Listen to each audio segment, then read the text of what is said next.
ప్రతిరోజు ఏదో ఒక కట్టుకథ రాయాలి, దానికి ఇంకొక కథను అల్లాలి, మళ్ళీ ఆ కథలన్నిటికీ ఏదో ఒక లింక్ కలపాలి, దానికోసం ఇంకో కట్టుకథ అల్లాలి. ఇదే ఆంధ్రజ్యోతి రాసేటటువంటి కట్టుకథల కహాని అనాలేమో. ఈరోజు చూడండి ఏమని పెట్టారంటే, అజయ్ కల్లం గారిది పెట్టి అన్నింటిలో ఆయనే కీలక కేసుల రిపోర్టులో అజయ్ కల్లం రెడ్డి ప్రస్తావన. ఆయన అజయ్ కల్లం అని అంటారు, అజయ్ కల్లం రెడ్డి అయినా అజయ్ కల్లం అంటారు, కానీ ఈయన మాత్రం అజయ్ కల్లం రెడ్డి అని పర్టికులర్గా ప్రస్తావిస్తూ ఢిల్లీ ఏపీ భవన్లో స్పెషల్ లైజనింగ్ అధికారిగా చిన్నప్పన్న పోస్టింగ్కు నాడు సిఫార్సు లేఖ జారీ. తిరుమల కల్తీ నెయ్యి కేసులో నిందితుడు అప్పన్న, బెవరేజ్ కార్పొరేషన్లో ఎండీగా వాసుదేవరెడ్డి, సత్యప్రసాద్లకు పోస్టింగ్లకు లేఖలు. 3,500 కోట్ల లిక్కర్ స్కామ్లో A2, A3లు వారే. నాటి ముఖ్యమంత్రి జగన్ ప్రిన్సిపల్ అడ్వైజర్ హోదాలో అజయ్ కల్లం సిఫార్సు లేఖలు. వివేక హత్య కేసులో అజయ్ కల్లం నుంచి సిబిఐ విట్నెస్ స్టేట్మెంట్ తీసుకుంది. ఇదే తరహాలో తిరుమల కల్తీ నెయ్యి కేసు, లిక్కర్ కేసులో అజయ్ కల్లం స్టేట్మెంటు తీసుకుంటారా అని పెట్టి మొత్తం రాసుకొని వచ్చారు.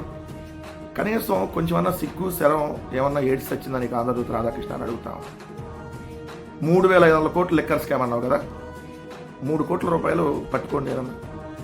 మీకు దమ్ముంటే, మీకు శాతనైతే లేనిపోని అన్నీ ఏదైతే 3,500 కోట్లు 4,000 కోట్లు, అసలు జగన్ గారి హయాంలో మద్యంలో ఎటువంటి స్కాము జరగలేదు అనేది క్లియర్గా ఇప్పుడు కనపడతా ఉన్నా కూడా ఏదేదో జరిగిందని చెప్పి ఇంకేదేదో అరెస్టులు చూపించి దేనికో లింకులు చూపిస్తే ఎట్లా నువ్వు?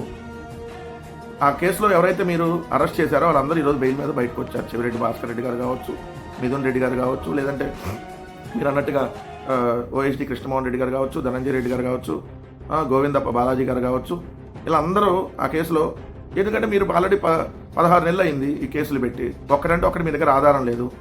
ఏమైంది ఇంతకీ? 11 కోట్లు 12 అట్టపెట్టెల కథ ఏమైంది?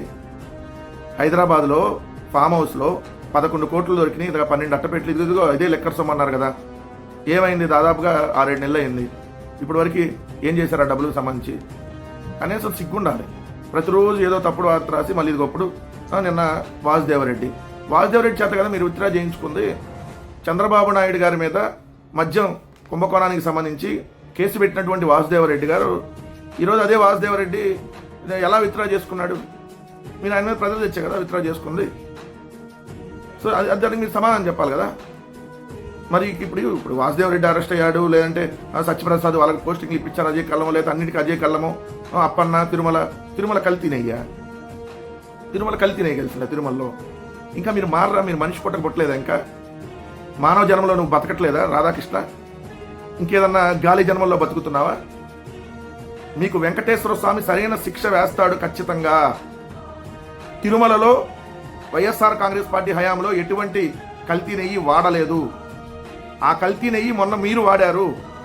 ఏఆర్ డైరీ నుంచి రిజెక్ట్ చేసింది వైష్ణవి డైరీ ద్వారా వాడింది మీరు వాడారు కల్తీది. అది కదా చెప్పాల్సింది. ప్రతిరోజు తప్పుడు వార్తలు. ఖచ్చితంగా దేవుడు సరైనటువంటి శిక్ష మీకు వేస్తాడు అనేది క్లియర్.